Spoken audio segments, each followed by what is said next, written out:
Buenos días, jóvenes. Hoy nos toca hablar del tema de elección quirúrgica de la vía biliar.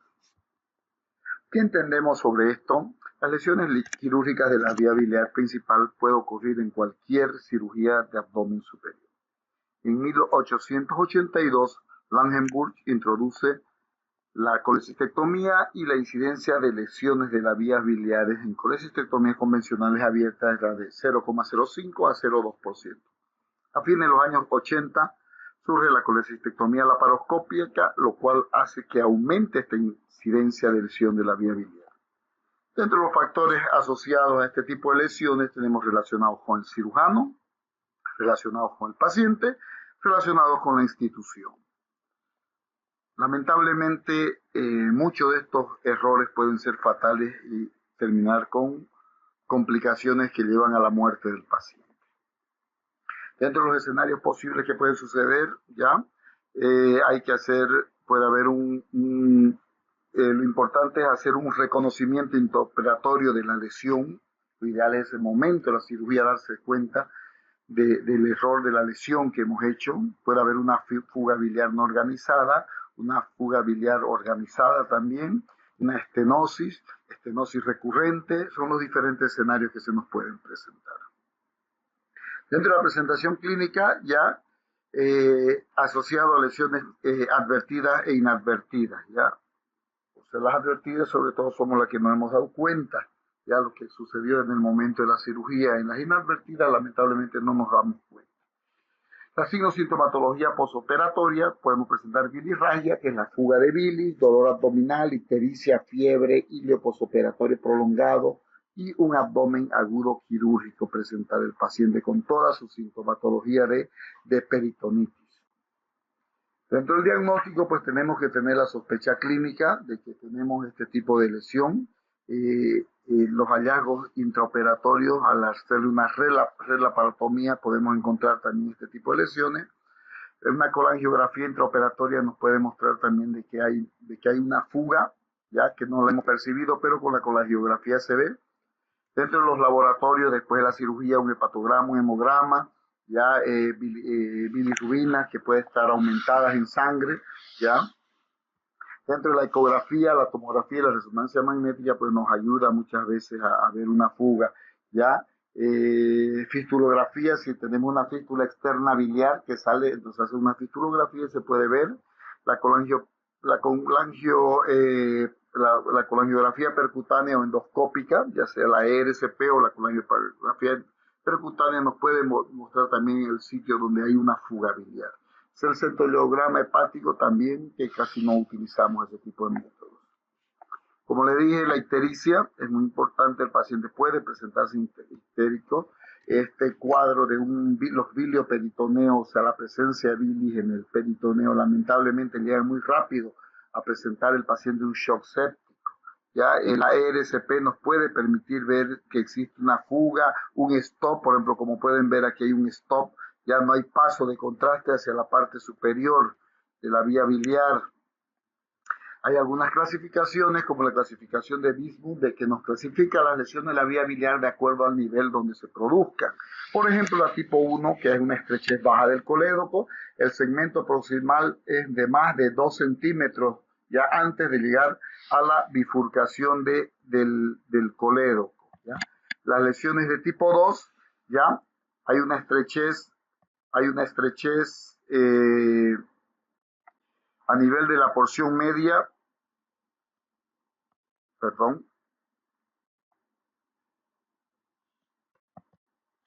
a nivel de la porción media del colédoco, más o menos el segmento proximal es menos de 2 centímetros, el proximal, el que da hacia el hígado. Es muy importante este segmento proximal porque normalmente este es el que vamos a anastomosar nosotros. Este segmento es el que se va a proceder a anastomosar, entonces es muy importante.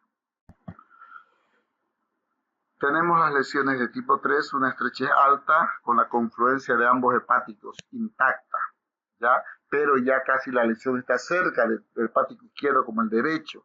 En este caso, el hepático común no existe, hay comunicación por encima de la confluencia entre los dos canales hepáticos. Entonces aquí la anastomosis tiene que ser muy alta ya no tenemos prácticamente colédoco. Ustedes saben que el colédoco pues, viene desde la unión de los hepáticos derecho e izquierdo hasta el cístico. Ahí cambia el nombre y se llama colédoco. Entonces, en este tipo de lesión ya no existe el hepático. Prácticamente lo han lesionado, lo han cortado y ya no hay. La lesión de tipo 4, la misma tipo 4, la estrechez a nivel iliar interrumpe la comunicación entre los dos canales hepáticos. O sea, ya los hepáticos no están unidos, ya están separados porque los ha cortado. Está tan alta el corte de que han quedado separados el hepático izquierdo y el hepático derecho. Y la lesión tipo 5, cuando el trauma involucra una distribución anómala de las ramas segmentarias derecha, uno de los canales puede estar separado del tracto biliar por la estrechez. ¿Ya? Entonces, la 5 es cuando hay alguna alteración, ya sea en el hepático izquierdo como en el derecho, hay algún canal, algún conducto aberrante, algo. A veces los LUSCA también, que son conductos aberrantes que están en el lecho hepático, están dentro de este tipo 5. ¿Ya? Y aquí vamos a ver los tipos de lesiones. Tipo 1 es cuando este segmento de aquí mide este segmento que separa este negrito mide más de 2 centímetros. Ah, no, esta no es la clasificación de Bismuth, ¿no? Pero le voy a explicar con este dibujito. Cuando este segmento de aquí del confluencia hepático hasta aquí mide más de 2 centímetros, tipo 1. Cuando mide menos de 2 centímetros, tipo 2. Tipo 3 es cuando ya el corte acá al ras, ya de los hepáticos, pero no están separados los hepáticos. La tipo 4 es cuando están separados el hepático izquierdo y el derecho, el corte es muy alto y los ha separado, digamos, un corte a este nivel de acá. Entonces quedan separados ya los hepáticos. Esa es la tipo 4. Y la tipo 5 es cuando hay alteraciones, puede ser esta así, como esta 3A, como esta B, como esta así. Entonces, ese pueden ser las de tipo 5. Generalmente el que clasifica esta clasificación es Strasberg, que vamos a ver más adelante, que hace una clasificación diferente. Aquí vemos ya una colecistectomía, se ha hecho la colecistectomía, pero como vemos aquí, se ha retirado parte del conducto colédoco. Pero probablemente era un síndrome de Medici, donde ya no existía un cístico y se ha extraído parte del conducto colédoco. ¿Ya? Aquí vemos también otra lesión de la vía biliar, donde se ve que estamos contrastando, pero no hay un pasaje hacia abajo de bilis. ¿Qué es el síndrome de Medici? Es la compresión de la vía biliar en forma extrínseca, o síndrome de Medici es una complicación rara de la colelitiasis. ¿En qué consiste? Consiste en la obliteración del cuello de la vesícula, lo que llamamos bolsa de Hartmann.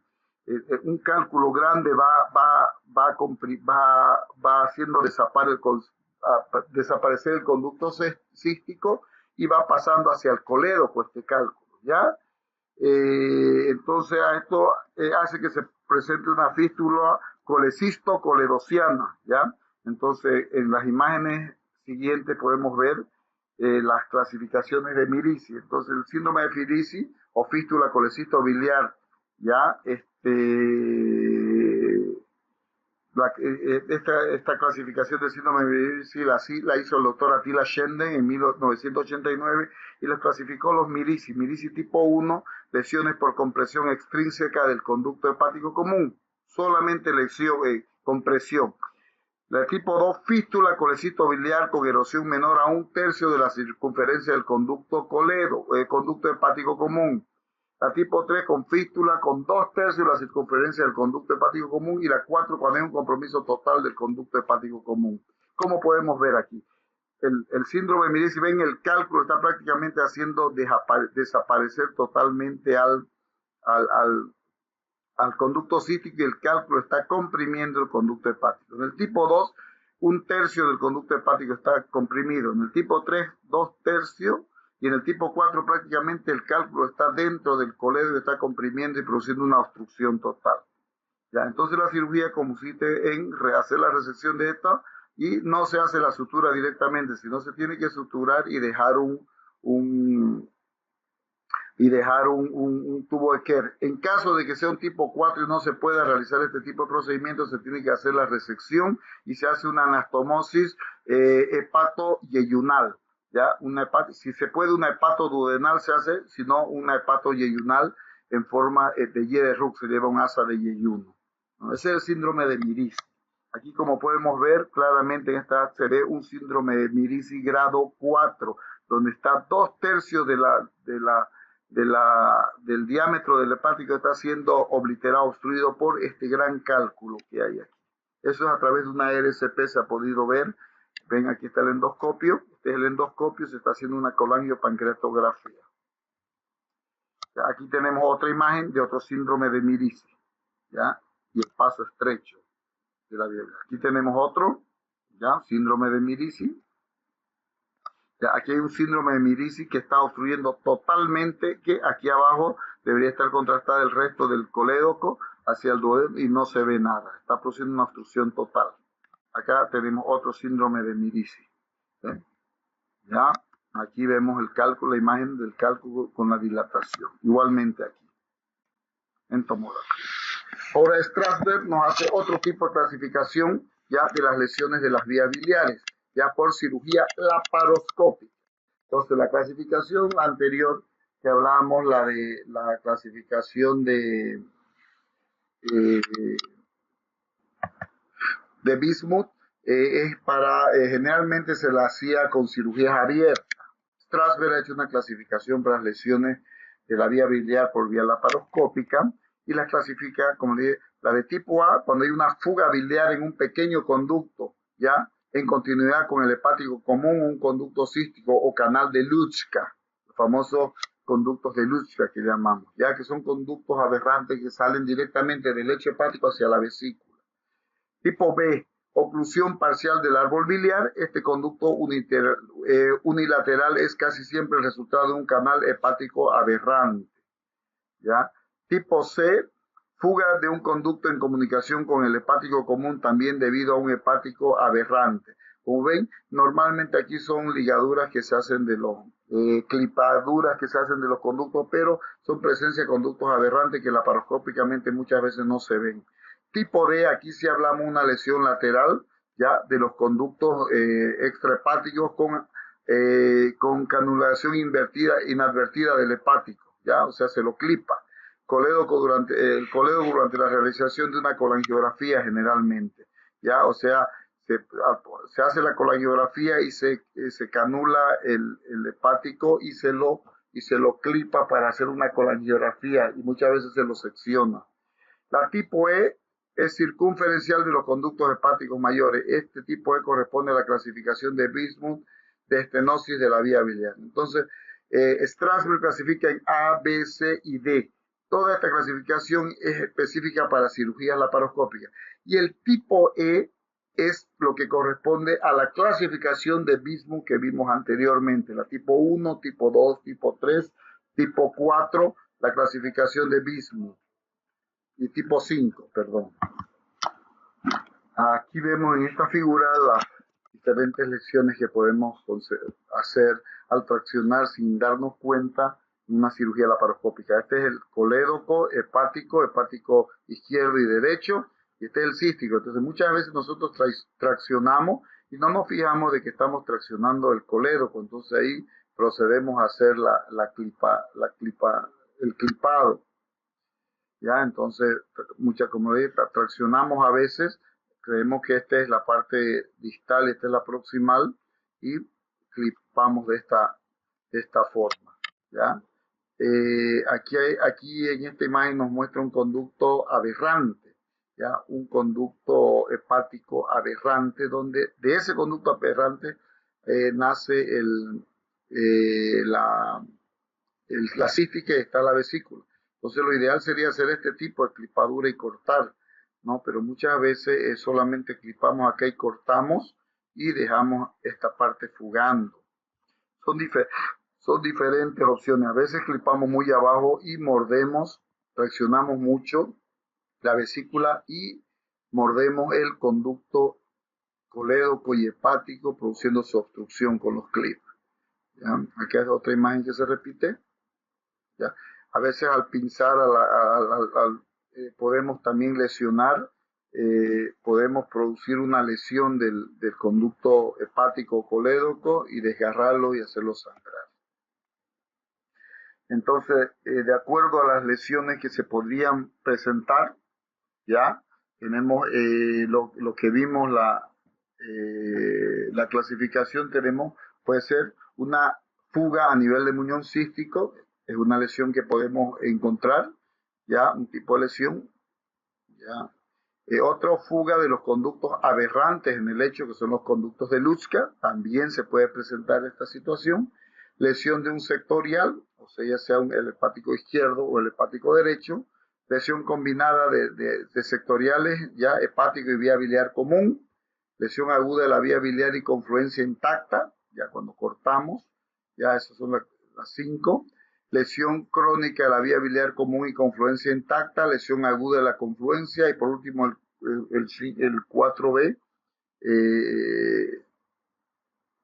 lesión crónica de la confluencia. Entonces, como pueden ver, tenemos 5A, 5B, 6A y 6B. Tenemos 6 tipos de clasificaciones también que se pueden encontrar en este tipo de lesiones, clasificaciones laparoscópicas.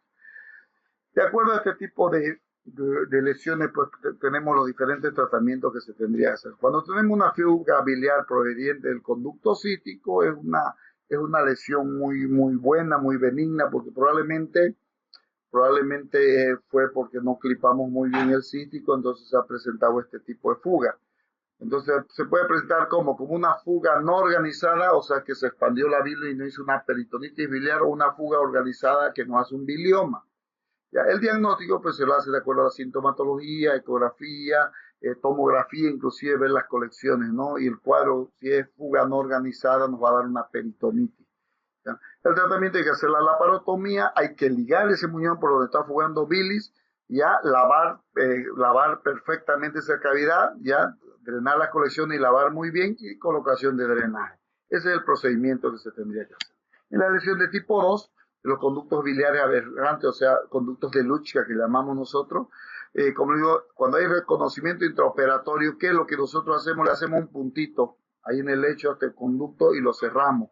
Puede haber fuga organizada o no organizada al igual que el otro. Entonces, una vez hecho el diagnóstico, el tratamiento hay que hacer, si no es dentro de la cirugía, pues una laparotomía, hay que drenar el líquido, sutura del lecho, porque eso no se puede clipar, no se puede quemar, ya como si fuera un sangrado, pues se puede quemar, ¿no? Pero la bilis no coagula, así que hay que hacer una sutura, un punto en ese lecho donde está fugando el conducto aberrante y la colocación de drenaje. La lesión de tipo 3, cuando hay una lesión sectorial de inserción baja, ¿ya? La lesión sectorial se drena el segmento 4, va el segmento 6 y 7, y la sección anterolateral que drena el segmento 4 y 8. Dentro de la presentación clínica, si hacemos reconocimiento, podemos reconocer durante la cirugía, pero después de la cirugía puede haber una fuga no organizada o fuga organizada. Entonces se hace el diagnóstico, el tratamiento, una laparotomía nuevamente, ir a ligar este muñón, ya, el cual está drenando, ya, y hay que hacer drenaje de las colecciones de tubulares, ¿no? Si es necesario hacer alguna anastomosis o algo y dejar algún drenaje, pues se hace. La lesión tipo 4 son lesiones combinadas de sectoriales hepáticos y de la vía biliar común. La lesión sectorial más lesión del colédoco, lesión de ambos sectoriales más hepático izquierdo, lesión de un hepático principal, ¿ya? El tratamiento de la ligadura del sectorial y reconstrucción en Y de Roux del colédoco, ¿ya? Entonces el sectorial se liga y se tiene que hacer si hay sección del colédoco, pues una hepático o una colédoco y uno anastomosis en Y de Roux.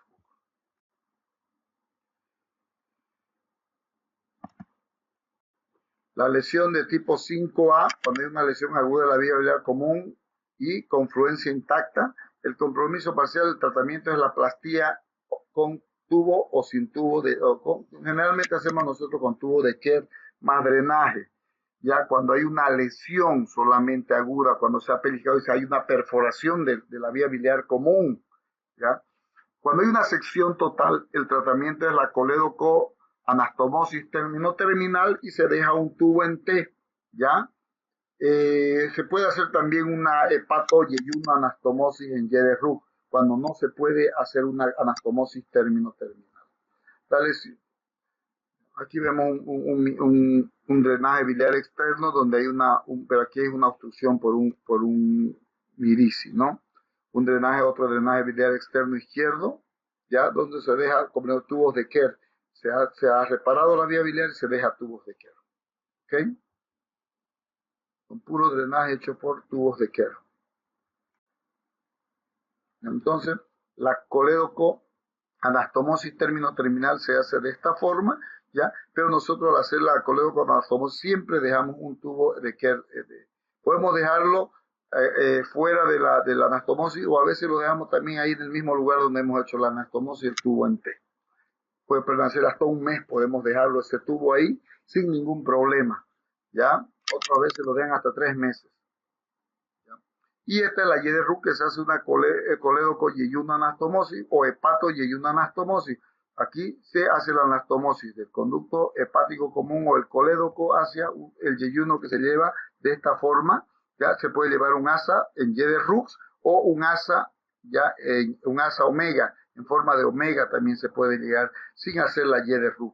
Ya depende de la técnica que domine mejor el cirujano. Las lesiones 5B, cuando hay una estenosis cicatrizal de la vía biliar común con confluencia intacta, o sea, en caso de estenosis, ¿ya?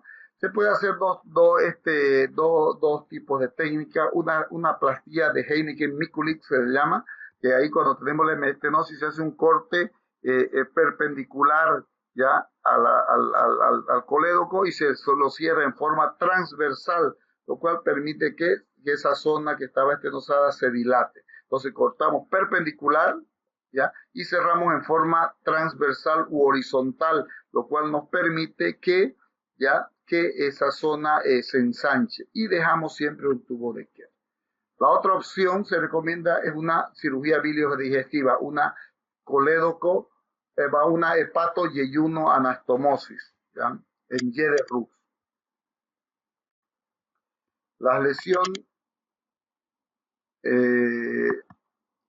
6 tipo A es cuando hay un compromiso agudo de la confluencia. Como ven aquí, es un bismuth 4 que le llamamos, donde el corte ha sido muy alto y ha dejado los dos hepáticos separados. Entonces, ¿qué es lo que tenemos que hacer? Unirlo los hepáticos, ya tratar de hacer un solo conducto, ya que quede un solo conducto de un mismo tamaño, se los une, se los costura, se corta el tabique del medio y queda un solo conducto más anchito que estos dos. Y se hace una anastomosis, también una hepato-yeyuno anastomosis en Y de Roux. Se tiene que llegar a un asa de yeyuno para anastomosar y hacer una biliodigestiva. Y por último, la lesión cicatrizal a nivel de la confluencia se acosea una doble anastomosis, es decir, de los dos hepáticos, como lo habíamos dicho anteriormente. Esa es la tipo B, la que vimos anteriormente es la tipo B, ¿ya? La tipo A era alta, era cuando todavía había un poco de hepático, pero la 4A es cuando hay hepático, y esta de acá, esta de aquí, ya sería la 6B, cuando se corta a nivel de la confluencia de los hepáticos, ¿ya? Bueno, ¿qué otra complicación que puede suceder dentro de la vía biliar? Pues son las hemorragias, ¿no? Entonces, que se pueden presentar. ¿Ya? ¿Cómo diagnosticamos? Pues los antecedentes de la operación, síntomas de shock, anemia, salida de sangre por el drenaje, hematoma de la herida, ¿ya? Habría que hacer, entonces el paciente está taquicárdico, puede estar sudoroso, con sudoración profusa, polipneico, ¿ya? Se hace un hematocrito y una hemoglobina, lo cual nos va a demostrar que están bajos, ya una ecografía abdominal mostrándole líquido libre en cavidad. Entonces, lo cual amerita, pues, que se tiene que hacer una relaparotomía a este paciente. Ya se puede hacer una videolaparoscopía o una laparotomía. Y en pacientes con deslizamiento, pues generalmente se puede presentar por una dehiscencia de la ligadura de la arteria cística, ya lo cual hace que se produzca este sangrado. Si hay hemorragia del lecho hepático, se debe tratar como una herida hepática, nomás se tiene que coagular, electrocoagular. Muchas veces tenemos que dejar gel foam, que son unas esponjas hemostáticas en esas zonas para poder reparar esa ese sangrado hepático. La arteria cística pues se tiene que volver a ligar esa arteria sangrante.